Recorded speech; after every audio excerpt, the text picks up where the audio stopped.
പ്രിയ കൂട്ടുകാർക്ക് നമസ്കാരം. ട്രാവലിംഗ് ഇഷ്ടപ്പെടുന്ന കൂട്ടുകാർക്ക് വളരെ അധികം ഉപകാരമുള്ള ആപ്ലിക്കേഷനാണ് മാപ്പുകൾ. നമ്മൾ ഗൂഗിൾ മാപ്പ്, ഹിയർ മാപ്പ് തുടങ്ങിയവയെല്ലാം മുമ്പ് ഉപയോഗിച്ചിട്ടുണ്ട്. നമ്മൾ വാങ്ങുന്ന വാഹനങ്ങളിൽ അതിലുള്ള സിസ്റ്റത്തിൽ നമുക്ക് GPS കാണാം. ആ GPS കൂടുതലും ഉപയോഗിക്കുന്നത് സൈജിക് എന്ന കമ്പനിയുടെ ഓഫ്ലൈൻ GPS ആണ്.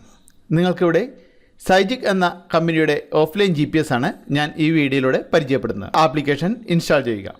ഇൻസ്റ്റാൾ ചെയ്തതിന് ശേഷം നിങ്ങൾക്ക് ഏത് രാജ്യത്തെ മാപ്പാണോ ആവശ്യം ആ മാപ്പ് ഡൗൺലോഡ് ചെയ്യുക. ആപ്ലിക്കേഷൻ നമുക്ക് ഓപ്പൺ ആയിക്കഴിഞ്ഞാൽ കാണാൻ സാധിക്കുക ഇതാണ് ആപ്ലിക്കേഷൻ. നിങ്ങൾക്ക് ഇപ്പോൾ ഇവിടെ ഇതിൻ്റെ കളർ മാറിയിരിക്കുന്നത് കാണാൻ സാധിക്കും. നൈറ്റ് മോഡിലാണ് ഇപ്പോൾ വർക്ക് ചെയ്യുന്നത്. അത് രാത്രി ആകുമ്പോഴേക്കും നമുക്ക് കാഴ്ചയ്ക്ക് ക്ലിയർ ആവുന്നതിന് വേണ്ടിയിട്ട് അത് ഇതുപോലെ നൈറ്റ് മോഡ് എന്ന രീതിയിലേക്ക് മാറുന്നതായിരിക്കും. ഇപ്പോൾ വീടിനുള്ളിലായതുകൊണ്ടാണ് ഇവിടെ ഇന്നാക്യുറേറ്റ് GPS സിഗ്നൽ എന്ന് കാണിക്കുന്നത്. അല്ലെങ്കിൽ കറക്റ്റ് ലൊക്കേഷനിൽ തന്നെ ഇവിടെ വന്ന് നിൽക്കും. നമുക്കിവിടെ സ്ക്രീനിലൊന്ന് ടച്ച് ചെയ്ത് കഴിഞ്ഞാൽ നമുക്ക് ഏത് ലൊക്കേഷനിലേക്കാണ് പോകേണ്ടത് എന്നുള്ളത് സെർച്ച് ചെയ്ത് എടുക്കാവുന്നതാണ്. വെറുതെ ഒന്ന് ടച്ച് ചെയ്യുക. നമുക്ക് ഓഫ്ലൈനിലും സെർച്ച് ഇതിൽ ലഭ്യമാണ്. ഇതൊരു പൂർണ്ണമായും ഓഫ്ലൈൻ മാപ്പാണ്. ഇവിടെ നമുക്ക് ലൊക്കേഷൻ സെർച്ച് ചെയ്തെടുത്തതിന് ശേഷം ഇവിടെ കാറിലാണ് പോകുന്നതെങ്കിൽ കാർ എന്നത് സെലക്ട് ചെയ്ത് കഴിഞ്ഞാൽ നമുക്ക് അവിടേക്കുള്ള മാപ്പ് ലഭിക്കുന്നതായിരിക്കും. ഇനി നമുക്ക് മാപ്പ് അനുസരിച്ച് നമുക്ക് മൂവ് ചെയ്ത് തുടങ്ങാവുന്നതാണ്. ഇവിടെ സ്റ്റാർട്ട് കൊടുത്താൽ മതി. അതിനൊപ്പം നമുക്ക് വണ്ടിയിലിരുന്ന് കൃത്യമായിട്ട് നിങ്ങൾക്ക് ആവശ്യമുള്ള സ്ഥലത്ത് എത്താവുന്നതാണ്. നമ്മൾ സഞ്ചരിക്കുന്ന ഓരോ ഭാഗത്തും നമ്മൾ സ്ക്രീനിൽ വെറുതെ ഒന്ന് ടച്ച് ചെയ്ത് കഴിഞ്ഞാൽ ഇതുപോലെ പെട്രോൾ പമ്പ് എവിടെയാണ് എന്നുള്ള കൃത്യമായ വിവരങ്ങൾ, എത്ര ഡിസ്റ്റൻസിന് അപ്പുറത്ത് നമുക്ക് പെട്രോൾ പമ്പ് ഉണ്ട് എന്നുള്ള വിവരം ഇതുപോലെ ലഭിച്ചുകൊണ്ടിരിക്കും. നമുക്ക് ട്രാവൽ ചെയ്യുന്നവർക്ക് ഏറ്റവും അത്യാവശ്യമുള്ളൊരു സംഭവമാണ്.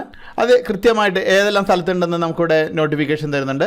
ഇതുകൂടാതെ ഇത് 3D വ്യൂവിൽ നമുക്ക് ആക്കാം. വെറുതെ ഇതുപോലെ സ്ക്രീനിലൊന്ന് ടച്ചിന് ശേഷം ഇവിടെ 3D എന്നത് സെലക്ട് ചെയ്യുക. അപ്പോൾ നമുക്ക് വാഹനം ഓടിക്കുന്ന സമയത്ത് ഇത് 3D വ്യൂവിലായിരിക്കും പിന്നെ കാണാൻ സാധിക്കുക. ഇതുകൂടാതെ നമുക്ക് സ്ക്രീനിൽ ടച്ച് ചെയ്ത് താഴെ കുറേ ഓപ്ഷനുകൾ വരും. ഇതിൽ നമുക്ക് നിയർ മീ എന്നത് സെലക്ട് ചെയ്ത് കഴിഞ്ഞാൽ നമ്മൾ പോയിക്കൊണ്ടിരിക്കുന്ന ലൊക്കേഷന് അടുത്തുള്ള ഈ കാറ്റഗറികൾ അനുസരിച്ചുള്ള സ്ഥലങ്ങൾ നമുക്ക് കണ്ടെത്താവുന്നതാണ്. ടൂറിസ്റ്റ് അട്രാക്ഷനുകൾ, ഈറ്റിംഗ്, അക്കോമഡേഷൻ, പാർക്കിംഗ് തുടങ്ങിയവയെല്ലാം തന്നെ നമുക്ക് വ്യക്തമായിട്ടുള്ള വിവരങ്ങൾ ഇവിടെ ലഭിക്കുന്നതായിരിക്കും.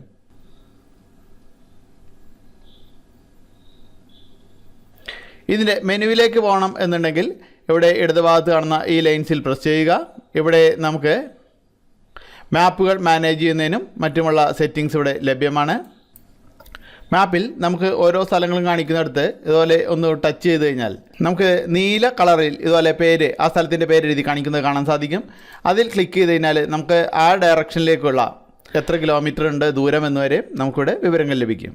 ഇതാണ് 3D വ്യൂ. നമുക്ക് വാഹനത്തിൽ ഇരുന്നുകൊണ്ട് ട്രാവൽ ചെയ്യുന്ന സമയത്താണെങ്കിൽ മാത്രമേ ഇതൊരു കറക്റ്റായ രീതിയിൽ നമുക്ക് കാണുന്നത് മനസ്സിലാക്കാൻ സാധിക്കുകയുള്ളൂ. ഇത് കമ്പ്യൂട്ടറിലാകുമ്പോൾ നമുക്ക് കാണുന്നത് വ്യത്യാസമുണ്ട്. അതുപോലെ കുറേ ഓപ്ഷനുകളെല്ലാം നമുക്ക് വാഹനം ഓടിക്കുന്ന സമയത്തുള്ള രീതിയിൽ കമ്പ്യൂട്ടറിലൂടെ റെക്കോർഡ് ചെയ്യാൻ സാധിക്കില്ല. അപ്പോൾ ബാക്കിയെല്ലാം കൂട്ടുകാർ തന്നെ ചെക്ക് ചെയ്ത് നോക്കുക. എന്തായാലും നമ്മുടെ ഇവിടെയുള്ള, പ്രത്യേകിച്ചും ഇന്ത്യയിൽ ഒട്ടുമിക്ക കാർ സിസ്റ്റത്തിലും ഉപയോഗിക്കുന്ന ഒരു മാപ്പാണ് സൈജിക്കിൻ്റേത്. നിങ്ങൾക്കിത് ഉപകാരപ്പെടും എന്ന് പ്രതീക്ഷിക്കുന്നു. നിങ്ങളുടെ കൂട്ടുകാർക്കും ഷെയർ ചെയ്യുക. സ്നേഹപൂർവ്വം ഞാൻ രതീഷ് മേനോൻ. കമ്പ്യൂട്ടറും മൊബൈലും ഉപയോഗിക്കുന്ന കൂട്ടുകാർക്ക് അവയിൽ ഉപയോഗിക്കുന്ന ഓരോ ആപ്ലിക്കേഷനുകളെ പറ്റിയും അതിലുണ്ടാകുന്ന സംശയങ്ങളെ പറ്റിയും മലയാളത്തിൽ വിശദമായി അറിയുന്നതിന് ഫേസ്ബുക്കിൽ രതീഷ് മേനോൻ എന്ന് സെർച്ച് ചെയ്ത് എൻ്റെ പേജ് ലൈക്ക് ചെയ്യുക. ഇവിടെ പേജ് ലൈക്ക് ചെയ്തതിന് ശേഷം ഫോളോയിങ് പ്രസ് ചെയ്ത് സീ ഫസ്റ്റ് എന്നത് എനേബിൾ ചെയ്തു കഴിഞ്ഞാൽ എന്നും നിങ്ങളുടെ ഫേസ്ബുക്ക് പ്രൊഫൈലിലൂടെ പുതിയ അറിവുകൾ നിങ്ങൾക്ക് ലഭിച്ചുകൊണ്ടിരിക്കും.